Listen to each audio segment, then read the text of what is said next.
नमस्कार, आप देख रहे हैं हिंदुस्तान मेल न्यूज और आइए रुक करते हैं आज की खबरों की ओर। बिना किसी चुनाव में इंदौर में लगाए गए भाजपा को वोट दो के नारे, दुकानदारों ने किया अनोखा प्रदर्शन। मुख्यमंत्री जन कल्याण अभियान का शुभारंभ, गीता महोत्सव कार्यक्रम आज से प्रारंभ। इंदौर में बदलेगा 8वीं तक के स्कूलों का टाइमिंग, 9 बजे के बाद से ही शुरू होंगे स्कूल। निगम द्वारा जोन 13 में रिमूवल कार्रवाई, आयुक्त श्री शिवम वर्मा के निर्देशानुसार की गई कार्रवाई। आईसीआईसीआई बैंक के कर्मचारी ने की धोखाधड़ी, 2 अकाउंट की निजी जानकारी शेयर की। इंदौर से भुवनेश्वर के लिए मिलेगी सीधी फ्लाइट, 1.5 घंटे में पहुंच सकेंगे जगन्नाथपुरी।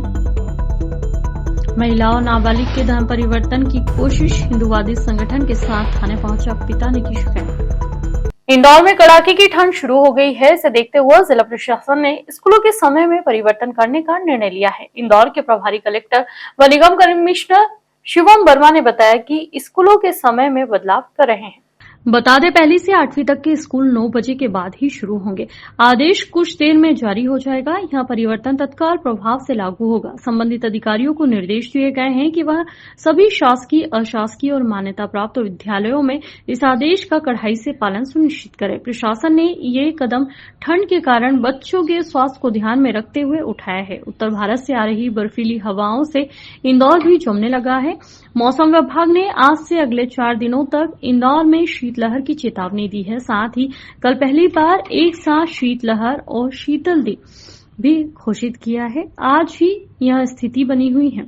दिन और रात के तापमान में लगातार गिरावट का दौर जारी है। मुख्यमंत्री जन कल्याण अभियान का शुभारंभ एवं गीता महोत्सव कार्यक्रम आज से प्रारंभ किया गया, जिसमें महापौर सहित जनप्रतिनिधि भी शामिल हुए। कार्यक्रम में गीता महोत्सव अंतर्गत श्रीमद् भगवद गीता का पाठ भी किया गया।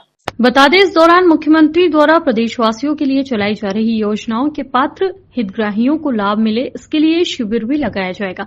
साथ ही कुछ हितग्राहियों को भी चेक दिए गए। इंदौर महापौर ने कहा कि मध्य प्रदेश सरकार में मुख्यमंत्री मोहन यादव का गीता जयंती पर 1 वर्ष पूर्ण हो चुका है।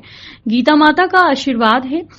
मुख्यमंत्री मोहन यादव ने इस 1 वर्ष में काफी बड़े निर्णय लिए हैं। लाउड स्पीकर बंद करना हो या फिर बीआरटीएस हटाना हो, जन कल्याण के लिए योजनाएं बनाना हो, मुख्यमंत्री इस तरह जनता के हित में कार्य करते रहेंगे।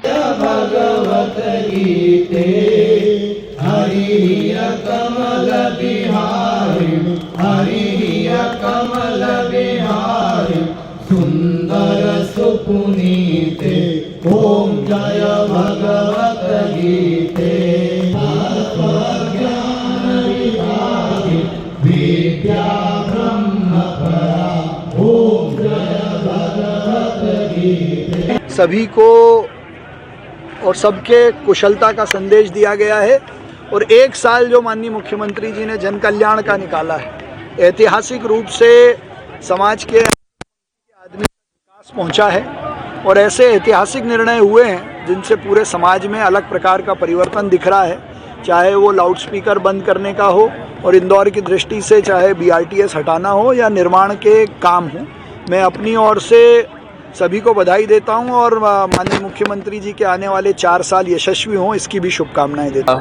माननीय मुख्यमंत्री जी के निर्देशानुसार आज अंतर्राष्ट्रीय गीता महोत्सव के दिन ही हमारा जो शासन का निर्धारित जन कल्याण अभियान है वो प्रारंभ हो रहा है। अभी हम सब लोगों ने जो आज यहाँ कार्यक्रम हुआ उसमें जो आचार्य जी थे उन्होंने गीता के अच्छे भाव को और उसको किस तरह जीवन में आत्मसात करना है उसके बारे में बताया। उनके श्लोकों का वाचन भी किया उन्होंने। और साथ ही साथ जो हमारा जन कल्याण अभियान है उसका प्रारंभ भी हो गया है। ये अभियान 26 जनवरी तक चलेगा और इस पूरे अभियान के दौरान सभी वार्डों में, सभी ग्राम पंचायतों में शिविर लगाए जाएंगे। मूसाखेड़ी में अतिक्रमण की कार्रवाई के बाद दुकानदारों ने एक अनोखा विरोध प्रदर्शन किया। उन्होंने अपनी दुकानों के बाहर सारे काम छोड़ दो, बीजेपी को वोट दो के पोस्टर लगाए।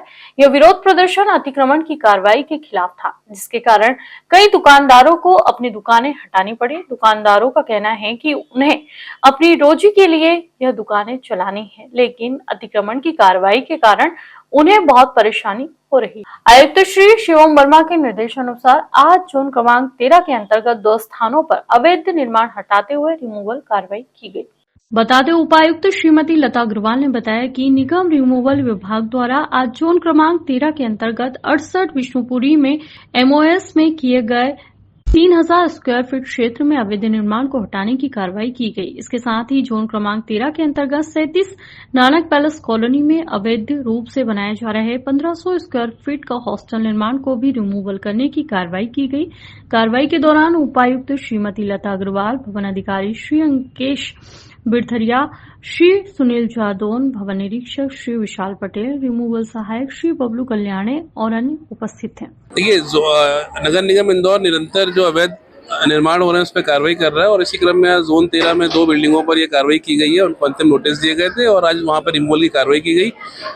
इंदौर नगर निगम निरंतर ऐसे अवैध निर्माणों पर कार्रवाई करते रहेंगे और जो भी ऐसे निर्माण हो रहे हैं उस पर हम लोग आगे भी कार्रवाई करेंगे। इंदौर की विजयनगर पुलिस ने स्कीम नंबर 54 स्थित आईसीआईसीआई बैंक के रिलेशनशिप मैनेजर और उसके साथी के खिलाफ फर्जीवाड़ा करने के मामले में केस दर्ज किया है। बैंक कर्मचारी ने अकाउंट की जानकारी अपने साथी से शेयर की। उसने ऑनलाइन पासवर्ड बदलकर ओटीपी जनरेट कर अकाउंट से रुपए निकाल लिए। इस मामले में बैंक की तरफ से जांच होने पर कर्मचारी फंस गया। पुलिस अब मामले की जांच कर रही है। जानकारी के अनुसार विजयनगर पुलिस ने आईसीआईसीआई बैंक के क्लस्टर मैनेजर जयदीप पाटीदार की शिकायत पर बैंक के रिलेशनशिप मैनेजर कमल कुमावत और उसके साथी शिवम पर फर्जीवाड़े का केस दर्ज किया है।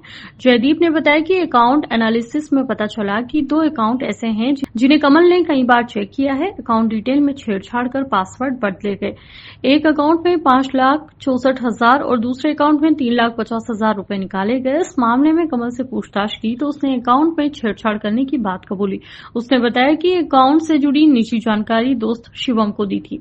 कमल को इससे एक निश्चित कमीशन मिला। जयदीप के मुताबिक इस मामले में टीम को कुछ और अकाउंट में भी छेड़खानी होने की जानकारी मिली है, जिसकी जांच बैंक की सर्विलांस टीम कर रही है। इंदौर एयरपोर्ट से नए साल में एक और नई सीधी उड़ान शुरू होने जा रही है। यह उड़ान इंदौर से भुवनेश्वर के लिए है। इसे इंडिगो एयरलाइंस जल्द ही शुरू करेगा।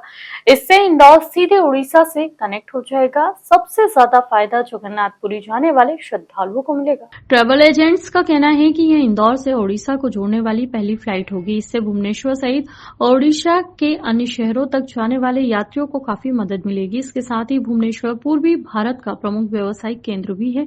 इससे व्यापार के लिहाज से भी यह फ्लाइट काफी मददगार होगी।